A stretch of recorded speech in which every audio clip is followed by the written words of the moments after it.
pero supernovas brillantes dejan mucho que desear, hay muy pocas. Otra cosa muy interesante que tenemos los astrónomos aficionados es que con nuestro telescopio podemos dar un salto desde ver un cometa, como esta charla que nos estaban dando aquí Carlos y Fernando, a un salto cosmológico y ver una galaxia a 20 millones de años luz, como es esta galaxia donde ha salido esta supernova. Para posicionaros un poco, deciros que la luz de esta supernova salió de la galaxia hace 20 millones de años, con lo cual, si pudiéramos mirar ahora en la actualidad, sabe Dios dónde estará esa luz y sabe Dios dónde estará esa galaxia. Por lo tanto, nosotros siempre, cuando miramos un poco más fuera de lo que es el sistema solar, ya estamos viendo el pasado.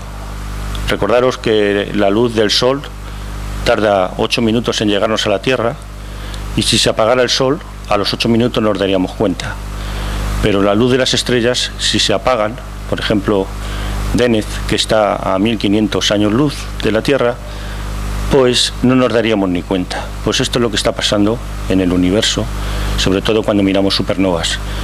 Las supernovas que son extragalácticas, las supernovas que están en otras galaxias, tardan tanto en llegarnos la luz que cuando nos llegan han pasado millones de años. En este caso han pasado 20 millones de años. Entonces, ya bajo esos conceptos, pues empezamos un poco la charla, ¿no? Para posicionarnos un poco, habría que hablar de qué es una supernova, ¿no? Porque aquí hay gente, pues siempre que es interesante recordarlo. Realmente la supernova, como esta que está en una galaxia, como la que veis ahí en esa imagen, es una estrella que sufre una tremenda explosión tan grande que su brillo es tan importante y tan repentino que es capaz de su luz de llegar a ser el mismo brillo de la propia galaxia. Por lo tanto, la energía que se produce ahí es tan grande que llega a opacar la galaxia en ese caso.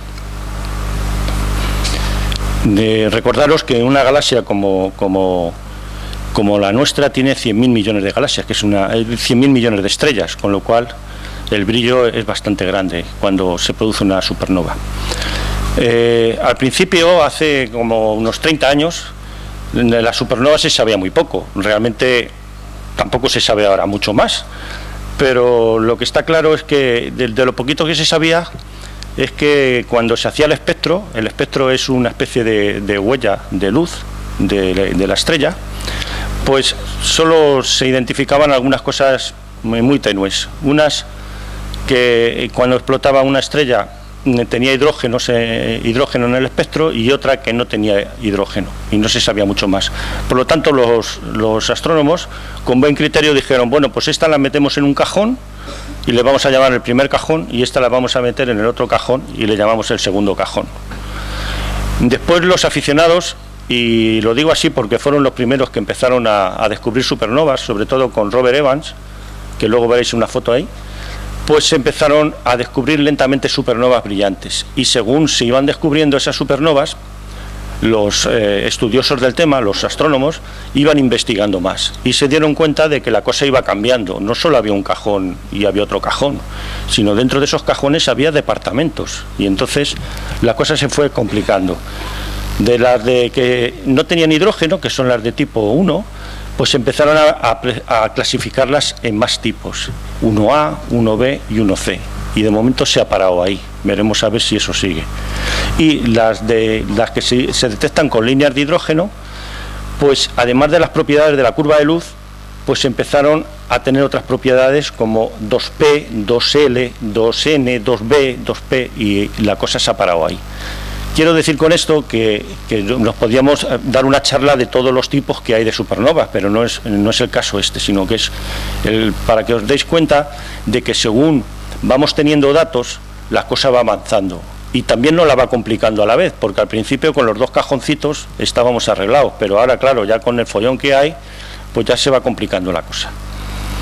Además, las supernovas realmente salen en galaxias que están muy lejanas.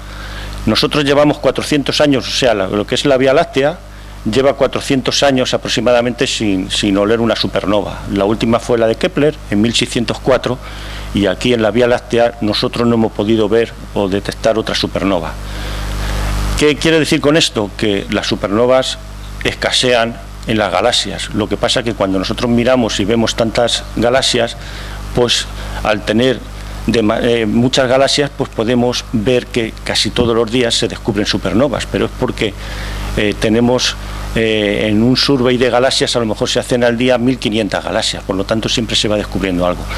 Pero por estadística, cada galaxia suele dar cada 25 o 50 años una supernova. En el caso de la Vía Láctea han pasado 400 años y todavía no hemos visto ninguna supernova. Quiere decir que a lo mejor ha estallado alguna y está en la otra parte de la galaxia que a nosotros no nos llega esa luz. Por lo tanto, las supernovas y las que sean brillantes son muy pocas. Por eso es el motivo de esta charla, que encontrar una supernova brillante ha pasado un cierto tiempo y en este caso han pasado cerca de 20 años.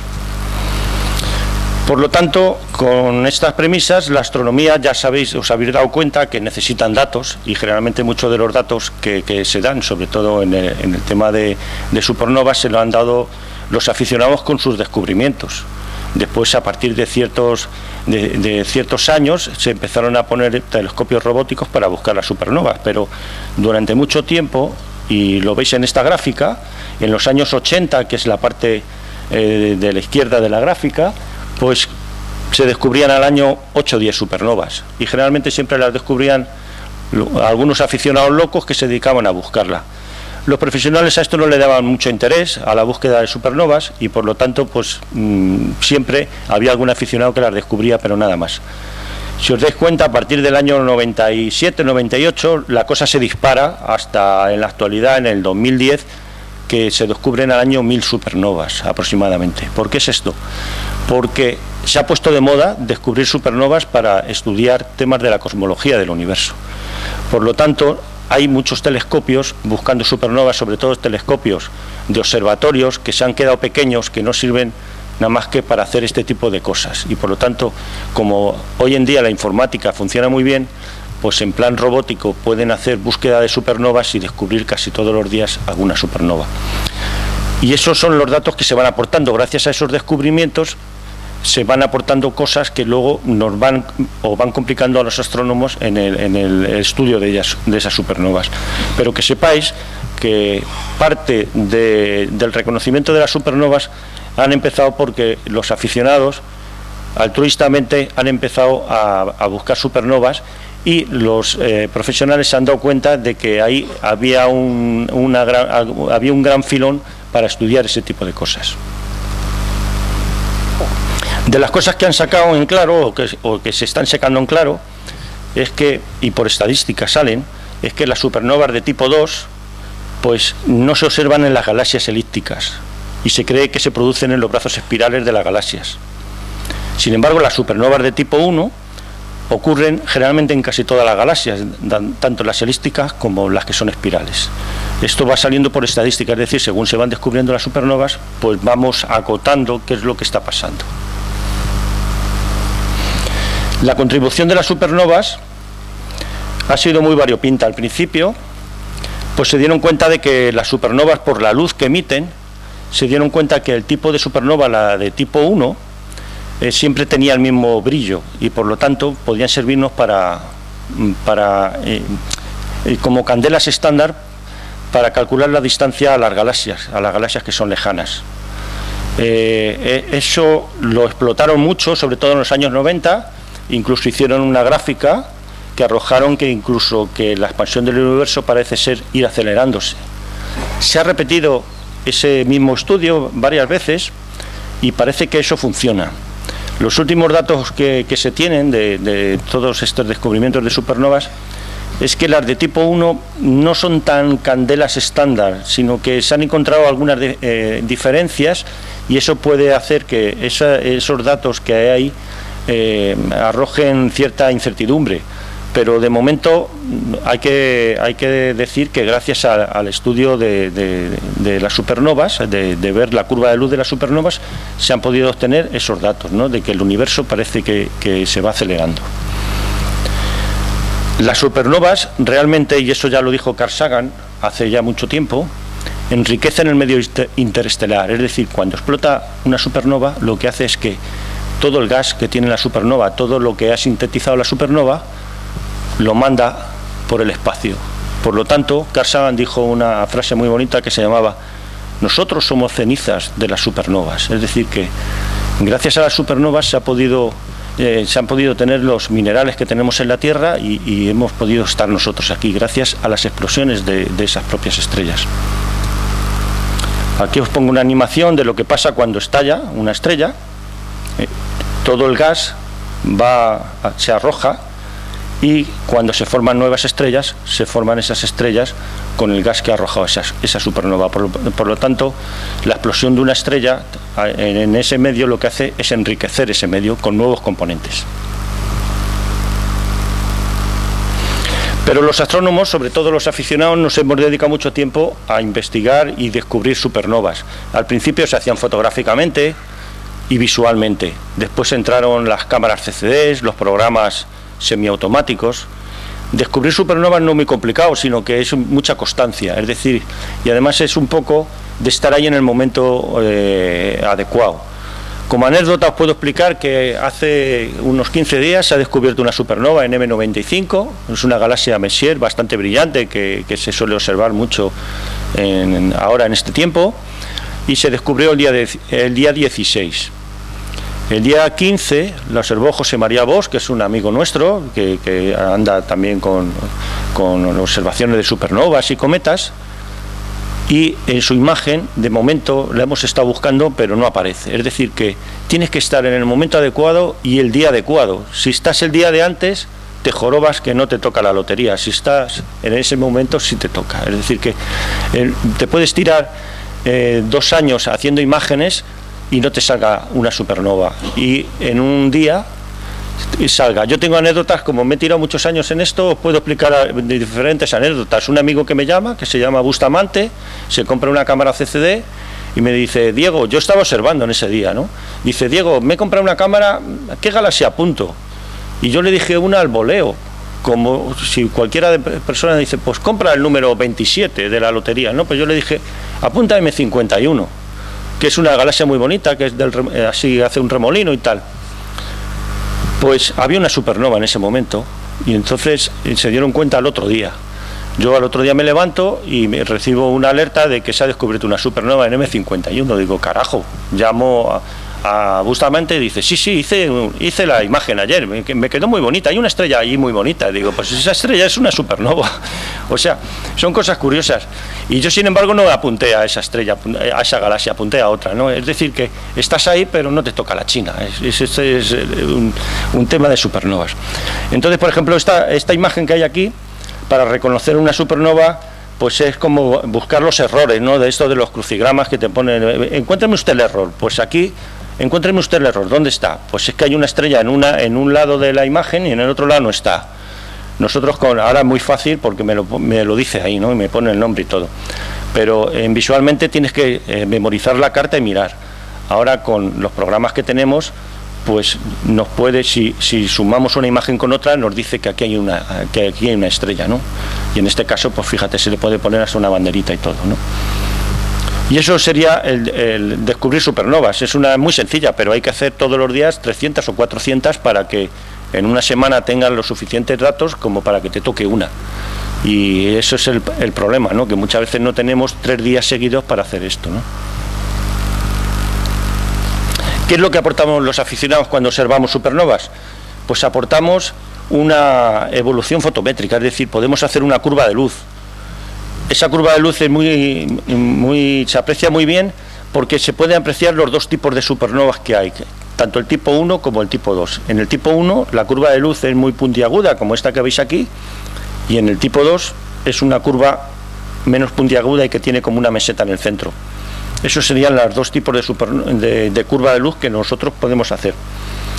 La fotometría nos aporta eso, es decir, que nosotros, los aficionados, no hace falta que hagamos un espectro, porque si hacemos un seguimiento continuado, cada puntito, eso que veis ahí, es una observación de un aficionado, y cuando nosotros hacemos ese seguimiento nos sale una curva de luz que nos hace esa forma. Y entonces ya se han dado cuenta los astrónomos profesionales que la clasificación depende un poco del espectro y de la curva de luz.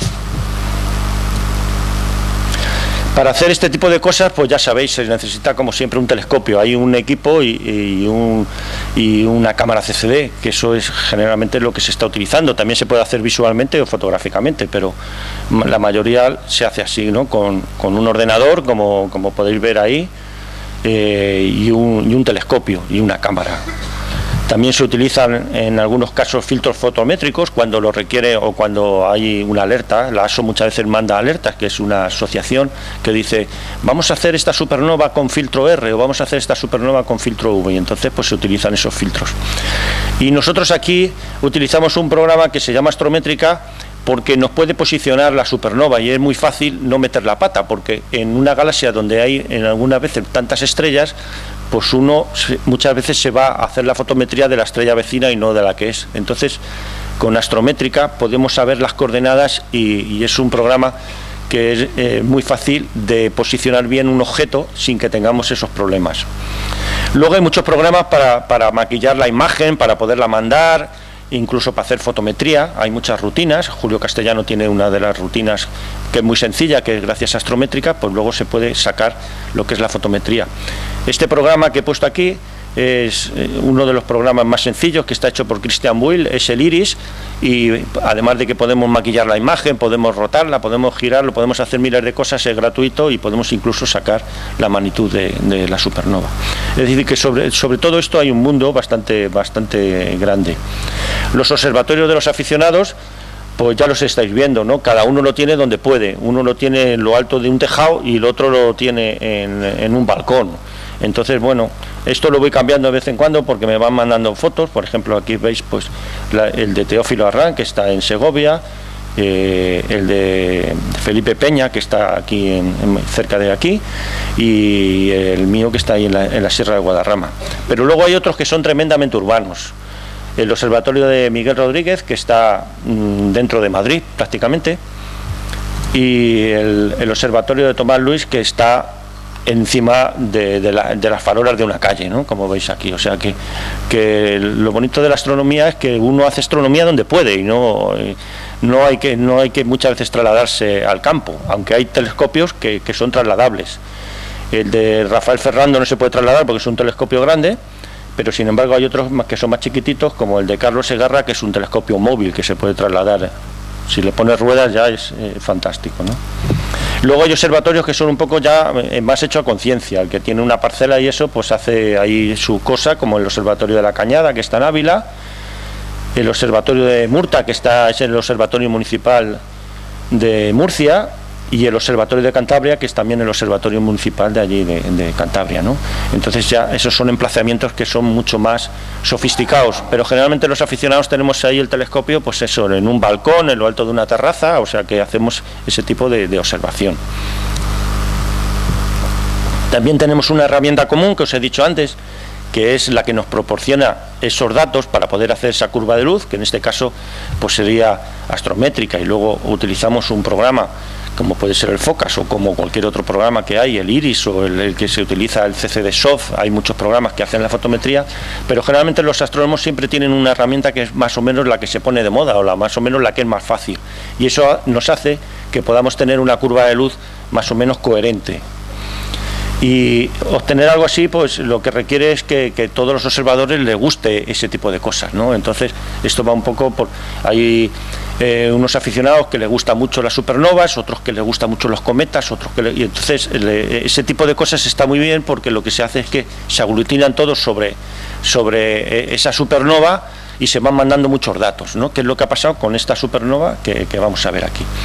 El Astrométrica, os he dicho que es un programa que sirve para posicionar cometas, asteroides, y también posiciona estrellas. Es un programa muy facilito, que tiene se puede utilizar varios catálogos, y lo bueno que tiene es que es una herramienta común para todos los aficionados. Tiene unas pequeñas rutinas que están hechas por Julio Castellano para posicionar una serie de objetos como son las supernovas, y poder sacar incluso lo que es la magnitud de esos objetos. Astrométrica trabaja muy bien, tanto como trabaja como cometas, como posicionando objetos, como esta imagen que veis aquí de esta galaxia de M95. La estrellita, no sé si la veis ahí, a ver si yo la puedo posicionar aquí. Bueno, pues es la que está aquí. Esta es la supernova.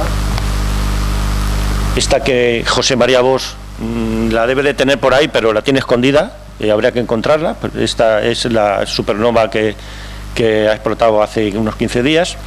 Y lo bueno que tiene Astrométrica es que si tú metes las coordenadas, pues te dice exactamente dónde está, y entonces no puedes fallar. Es decir, cuando vas a hacer la lectura de la luminosidad de la imagen, pues está ahí, no tienes confusión, ¿no? Que muchas veces lo que nos pasaba antes, que nos hacíamos un lío y muchas veces ibas a coger la lectura de una estrella que no era, ¿no? Y cuando pulsamos, pues nos dice, Astrométrica nos dice qué coordenadas, y entonces si coincide con las del descubrimiento, pues estamos en la senda buena, ¿no? Entonces, ya centrándonos en lo que ha pasado con las supernovas brillantes, os puedo decir que desde 1972, que hubo una supernova mucho más brillante que la de ahora y que era del mismo tipo, de tipo 1A, hasta ahora han pasado casi 40 años. Es decir que fijaros el tiempo que transcurre entre una supernova y otra que sean del mismo tipo. Cuando se descubrió esta supernova, la del 72, se empezó a clasificar las supernovas y se dieron cuenta que esa supernova era de ese tipo. Han pasado 40 años y ha pasado otra supernova brillante que es del mismo tipo. Es decir que estamos trabajando como a muy larga distancia en este tema de las supernovas cuando son brillantes, no cuando son débiles, sino cuando son brillantes. Entonces la siguiente de la lista es la 1983, que se descubrió fotográficamente, como veis aquí, una foto del año 59, y un señor que se puso a hacer una foto en el año 72 y se descubrió ahí, ¿no? Fotográficamente. La siguiente, que fue la 87A, el 87A, que fue en M83, y esta supernova también le pasó lo mismo, todavía se utilizaba el sistema fotográfico.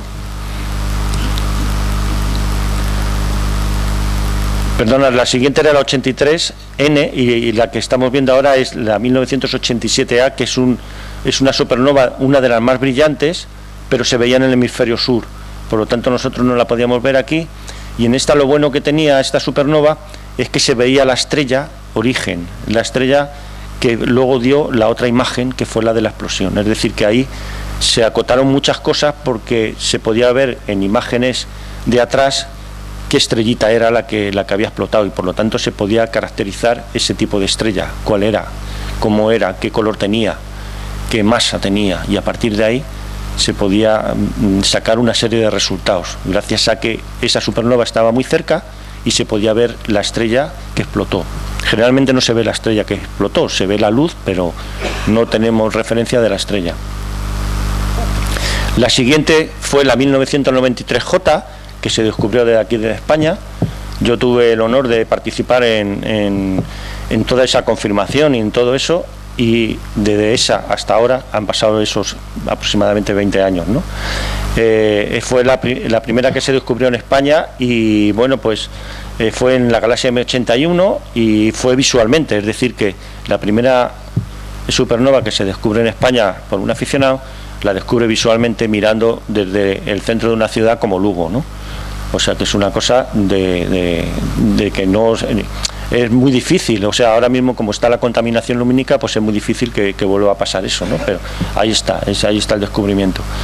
La siguiente en brillo sería la 2011DH, que estaba en la Osa Mayor, en M51, la del Remolino, que hay muchas imágenes y muchas fotografías sobre ellas y muchas observaciones reportadas, y esta ya la veis ahí. Esta es una imagen de Rafa Fernando, y la que viene ahora, que sería la que vamos a tratar ahora, ¿no? O sea, la 2011 FE, que está en M101, que es una galaxia relativamente cercana y aproximadamente está a 20 millones de años luz, y se descubrió por un sistema de telescopios que están, por decirlo así, robotizados, y se dedican exclusivamente a buscar supernovas, ¿no? O sea que desde las primeras que se buscaban visualmente por aficionados, ahora que utilizan los profesionales ese tipo de búsquedas. ¿Qué hemos aprendido sobre ellas? Pues bueno, o ¿qué se sabe sobre ellas?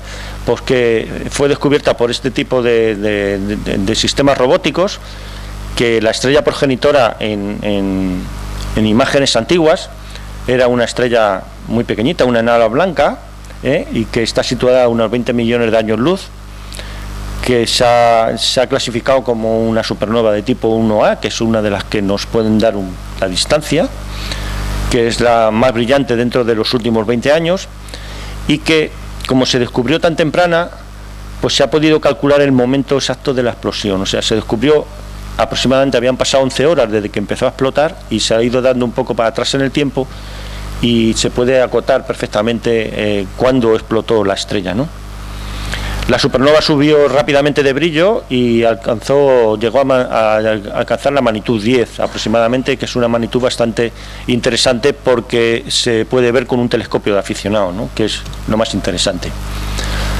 Aquí os voy a poner algunas imágenes, por ejemplo esta de Miguel Rodríguez Marco, que veis ahí la supernova, donde está, y según van pasando las 8 imágenes vamos a ver cómo va creciendo el brillo de la supernova.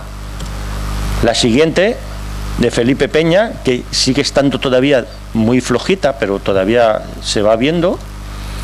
La siguiente, Carlos Segarra, ya la coge un poquito más brillante, es decir, que si vamos haciendo la curva de luz, vemos cómo va subiendo de brillo, ¿no?